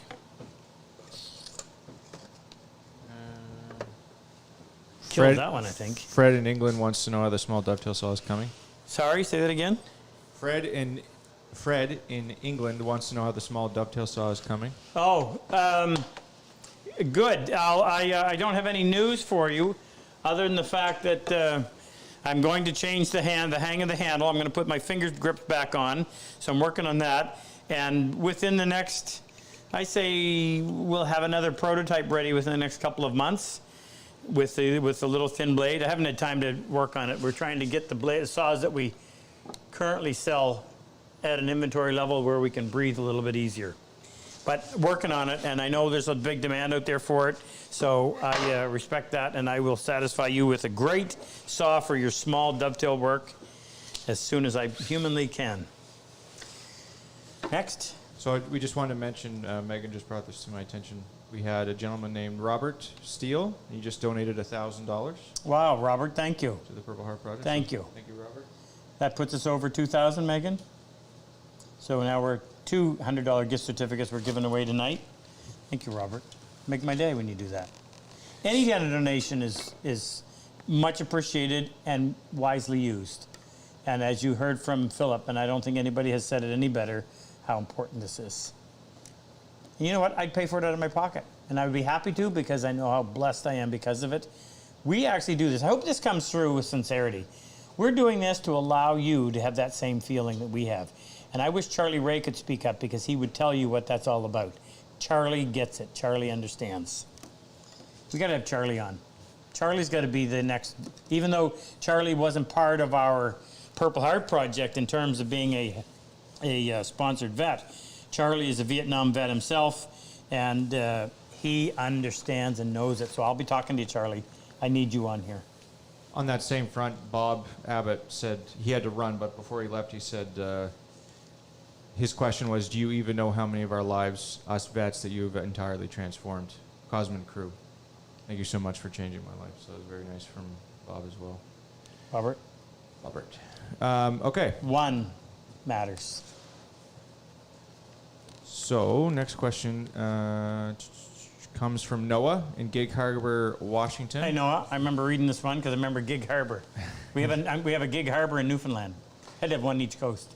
So he says, I've not seen you use a router at all in the videos I've watched. Yes, I remember this. Can you explain why? Do you even own one? One? Okay, so how many routers do I own real quick? Out in that room we have 4, 5, 6. 7.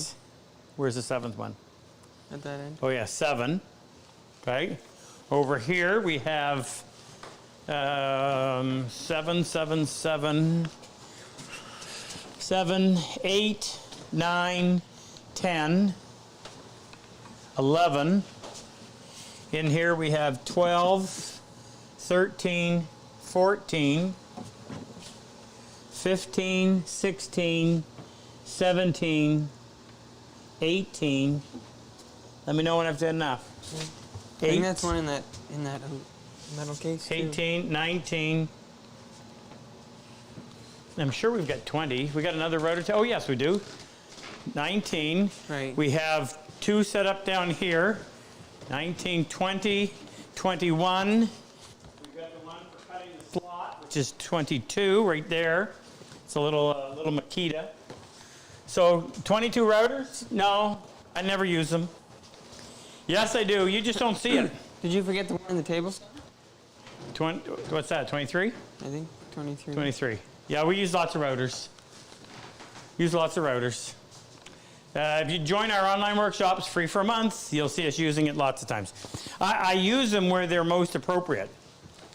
And I prefer hand tools. I prefer a router plane. If I have to go in and just remove the slightest amount, I will grab my router plane before I grab my regular router. But it's great for doing certain functions, cannot be beat. Look here, I should have showed you this. You know, the money's not spent on the routers, the money is spent on the router bits. So I wouldn't even want to venture to guess how much money is sitting there, because it would only be doubled or tripled there and up here. Ugh.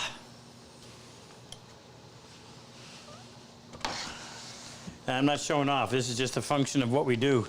And then there's router bits all over the place. These are all router bits. That's all router bits. There's probably another 20 that are waiting to go out and be sharpened.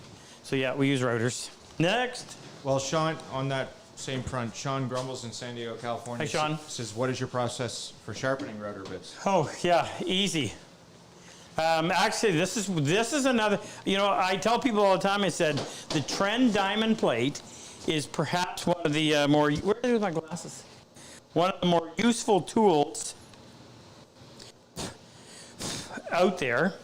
So if you want to sharpen a router bit, now when you sharpen a router bit, you don't touch the profile or the back side of the profile. What you do is you hone the face. So diamond will cut. So you would take What grid do you want? heavy one. The other one's a 180. Which one? That? We haven't been using hone rate. So you've got diamond on here, and what you would do is lay that on there like that. Now it's a little bit tricky because you got to be able to hold it. Actually, this isn't small enough, so I have a little diamond card. Do we have these, Jake? I don't. Oh, yeah, it is right. I got it right here. Got it right here.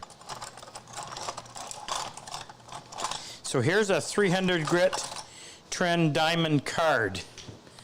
600 grit on one side, 300 on the other. This would be better use for this. Set that on the edge like that.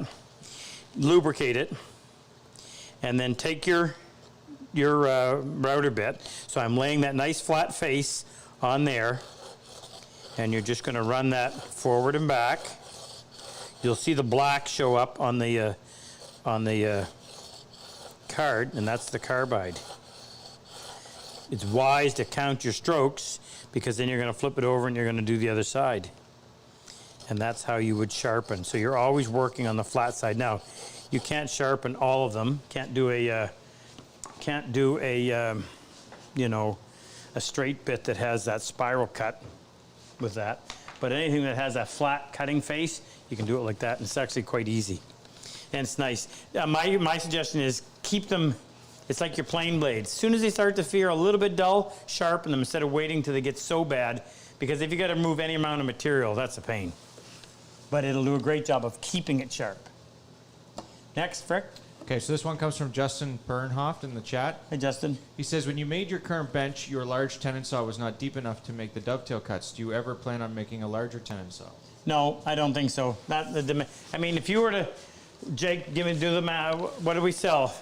If we sell 20 dovetail saws. What if we sold 100? If we sold 100 dovetail saws, we would sell crosscuts 20? 15 or 20. Medium tenon? 12 to 15. 12 to 15. Bench crosscut? 8 to 10. 8 to 10. Large tenon? 6. 6. So very small market for that. It's because people don't do that thing or haven't caught on to doing that thing by hand. So no, I can't see it. It's not worth it. I finished it with a handsaw when I went in there and cut them. I took my Lee Nelson rip saw. I did most of the cut with that, and I went in. It had a wider kerf, so it had to start at the top, but at least it was guided down the way. Actually, on this one, we showed people several ways. We used a bandsaw to cut them. We did that. We did all kinds of different ways, so everybody could see that's more than one way to produce the joint. Next, Frick.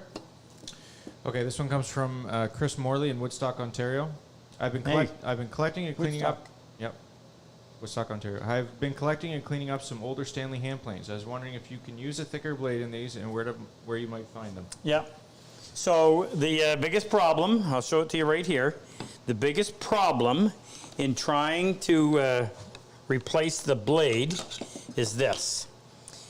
You see this little thing right here? This is called the yoke. What did somebody describe it to us the other day when they were trying to remember that little doohickey thing? So the yoke connects to the adjuster knob. So when I turn the adjuster knob, you see how the yoke moves? And that pushes the blade out. But that yoke has to pass through the blade first in order to make it to that little slot in the chip breaker. So if your blade is too thick, like the big thick, these are the thickest you're going to get. This is an IBC. We stock them, so Luther, he'll put the link on there. This is specifically made for upgrading a Stanley plane. Blade is 140 thou thick. Chip breaker is 120 thou thick. 125 actually. So what do? If you didn't do anything, that blade would negate the yoke altogether. It doesn't even come out. So what I did, this is the idea that I had. I added 2 little tabs of metal onto the underside of the chip breaker. So when we take them apart, you'll see, okay, these two little tabs of metal. So now when you put it together, those two little tabs reach down through, and the yoke makes it to the tabs, and they more or less allow you your full range of movement, at the same time allowing you a big thick blade that cancels out a lot of the machining error found in the Stanley planes in terms of nice positive contact, keeping things from vibrating. Now the other thing you may have to do, about 60% of the time, you're going to have to take a file and go in there and open the throat. That usually needs a little bit of attention anyway, but this was designed for a very narrow blade. So in order to clear that and get the blade to stick out, you're going to have to go through. And I did a whole YouTube video on opening up the throat, and it's really a heck of a lot easier than people tend to think it is. Next. All right, next question is from Rory Miller in East Taunton, Massachusetts. And he says, Rory. I recently bought your mortise gauge attachment, wondering how to sharpen. Can cutters be replaced? Yeah, Jacob, we got one right here. You were working on them today. Why did mine disappear? Oh, it's in my other cabinet. Do we have anything right here that I can reach easily? Oh, yeah, I forgot to mention this. Rex, can you grab me a mortise gauge They're right attachment, there. please? So we have some seconds. No, we don't. What? They're already sold. When? When I put them up. When did you put them up? When they came into inventory. So they're already gone. Yeah. But I didn't tell you that I have 2 seconds of Kerfex 10s, did I? No. I have 2 Kerfex 10s that are seconds. But I sanded through the lettering. Other than that, it's a perfect tool. Yeah, that's it. Cute. So if anybody's interested, I guess you have to wait for Jake to put it up. So here's our mortise gauge attachment. Nice thing is we sell it like that. You can either buy it as part of an entire gauge, or you can buy it just like this. So you take that rod out, put this rod in. Now you take your mortise chisel. I'll just grab this one. And everything on a hand-cut mortise and tenon joint is referenced off of your chisel. Okay, so this is a 5/6. Is that 3/8 or 5/16? It's 3/8. No, it's not. It's 5/16. I should have stuck with my first guess. So I'm going to take this. I'm going to loosen this little knob on the back. Now this cutter's fixed. This one is threaded on the inside, and it moves along that threaded shaft. Set that on there like that. Wind the cutter in until it tightens the chisel between those 2 cutters. Tighten up the brass locking knob, and that'll prevent it from moving. Take this out. Now when you go over to mark out your tenon, you center it in the board. This is done by eye. There's ways of checking it. Lock it, and now you can get your mark, and it'll be exactly the width of your chisel. Don't be thrown off by that other mark that was already on there. Now if you want to sharpen it, what you do is take the locking knob off, back off the cutter. Now this is a little bit tricky, but you can do it. You should probably never have to sharpen it, though. Unless True, because it doesn't get used a whole lot. You might damage it. But what you can do is, again, on the diamond stone, which is going to be the fastest, lubricate it, set that on there, and just carefully. Now, sometimes it pays to use a little bit of dish soap in with your hone right even. It'll just lubricate it. Keep your fingers down low, and you're just going, don't push too hard or else you'll squeak and squeal and tip over. And you're just moving that around in circles, little tight circles, all the way around the stone. It may take you a little while. Again, that's another one of those situations, keep it sharp.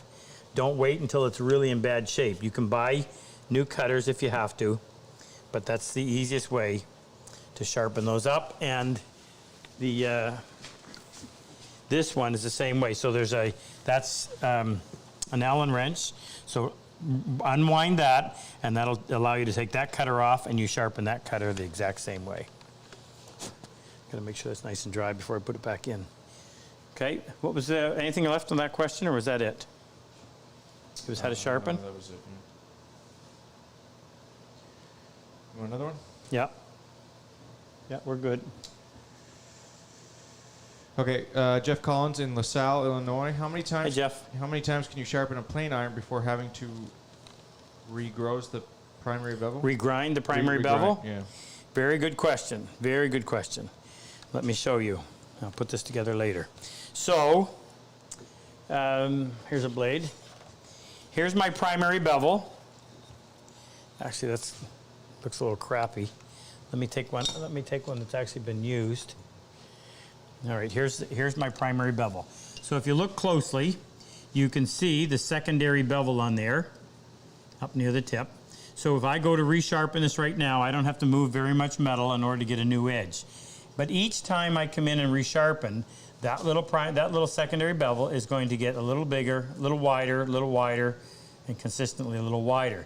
Till I get to a point where it may be a 1/16 of an inch wide, and I'm having to polish a whole lot more surface area than I need to, with the exception of having to just continuously raise it, but then you run the risk of getting to the point where you go beyond 45 degrees and it no longer functions.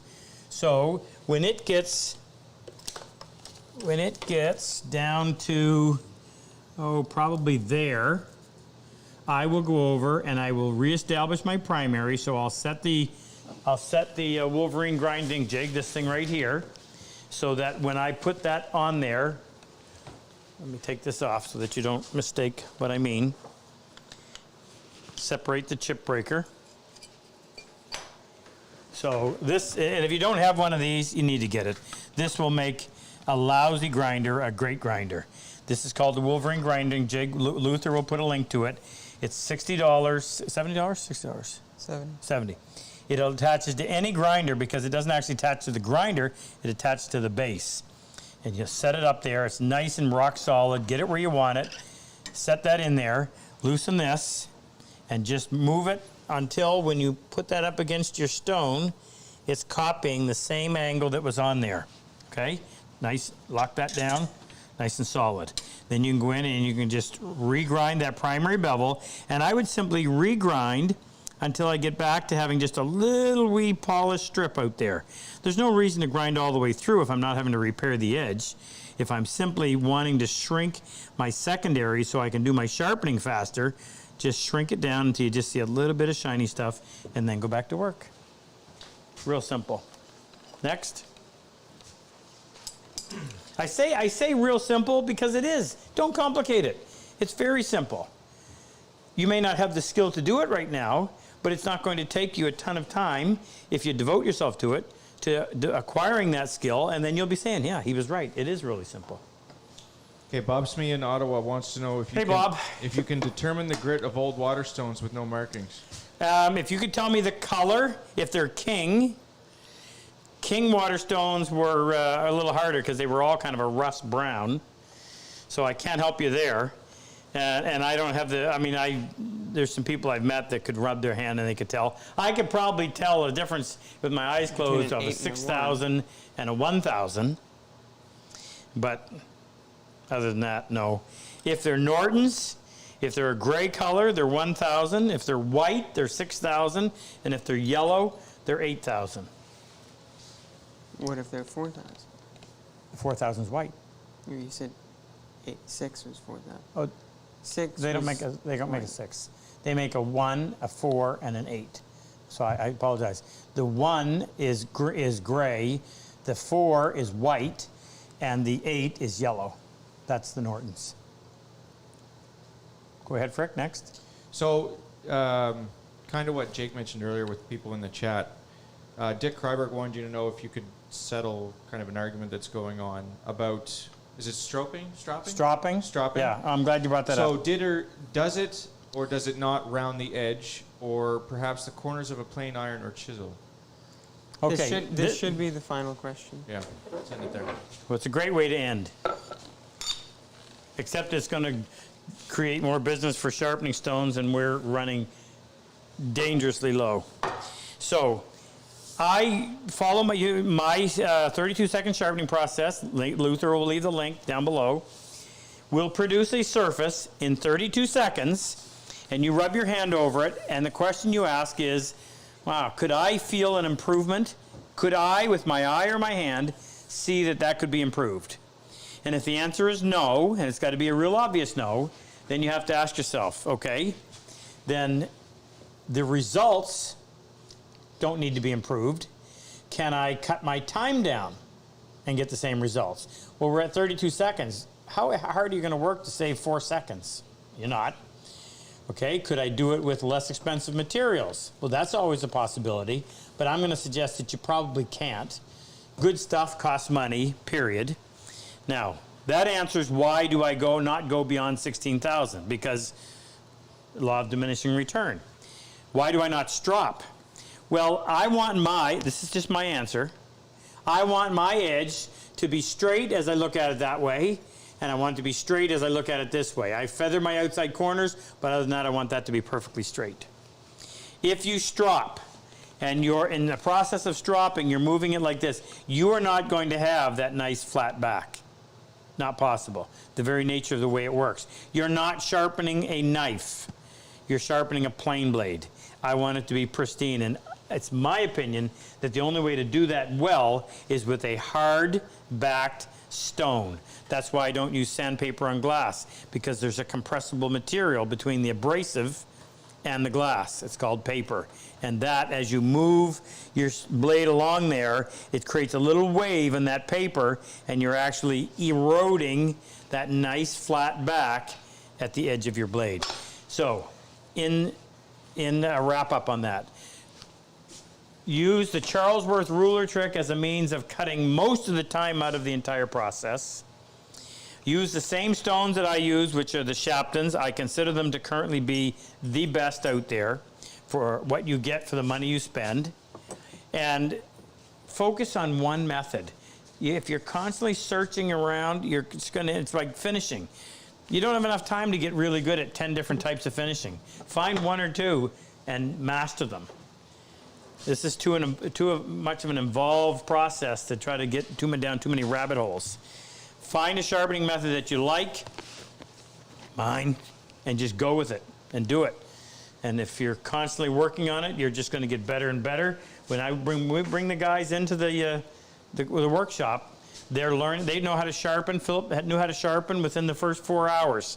They might not get it perfect every time, but by the end of the week, it's pretty much a done deal. It's a habit that's carved in stone, and they're able to do it. So you're no different.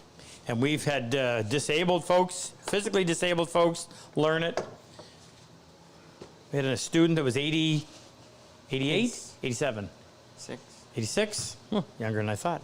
He was able to do it, and we get young kids that they're able to do it. I mean, so Super Dave learned. Yeah. Well, Super Dave is Super Dave. All right. Shall we do our draw? We'll do our draw. How can we get some totals? For viewers, we have about $8.50. Okay. How are we for donations tonight? $25.70. That's great. We had another $500. We throw in another $100 gift certificate. Let's Jake over here. Don't forget to get a T-shirt. Angie's home folding these up. We got to keep her busy. We don't want her having to watch TV to occupy time. Wear it proudly. Talk to everybody you know. You never know who you're going to mention it to who's going to say, you know what, I got a nephew. And that's how we find them. Next week, we're back to working on Angie's bed desk.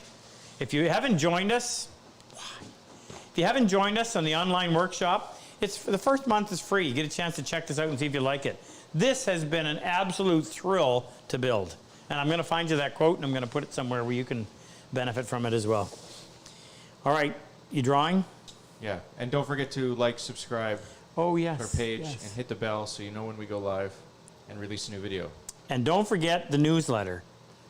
This month's newsletter is on dust collecting, and Jake and I did a video 28 minutes long on our experience with dust collecting. Tried to give you some information that only came firsthand to us. And sorry we couldn't get to everybody's questions. We had quite a few. And and by the way, the questions were actually really good questions. I go through her beforehand and try to find the ones that are most appropriate. And almost every one on the... How many pages did you give me, Jake? 12. 12 pages? Oh, I didn't even realize they were on the back side. Yeah, they were double-sided. Oh, shoot. I knew you didn't because Sorry. you didn't mark any of them. Anyway, awesome, great questions. All right, we ready? Okay, so we're doing 2? All right. Yep. Our first winner, $100 gift certificate is Mike Theobald in Oakville, Ontario. Hey, Mike. I used to teach at Sheridan College. I did that for 4 or 5 years. I liked Oakville All right, and our final winner of until the evening, Toronto crept in on it. Matthew Sides from Missouri, USA. Hey, Matthew. That's it. We got them both? Yep. Okay.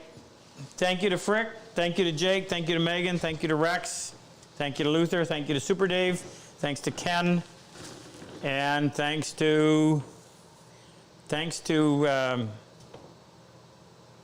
who am I forgetting? Angie, Phil? Lynn. Philip. Angie and Lynn. Yes. And Philip, thank you very much for the hat. I'm going to put it back on the shelf. But it was great having you on there. You did a fantastic job. I think you really connected with people. Awesome. And Charlie, I need to be in touch with you. Okay, you guys have a good happy Father's Day, by the way, to all the fathers out there. I almost forgot. Happy Father's Day. Have a wonderful weekend, and we'll see you next week.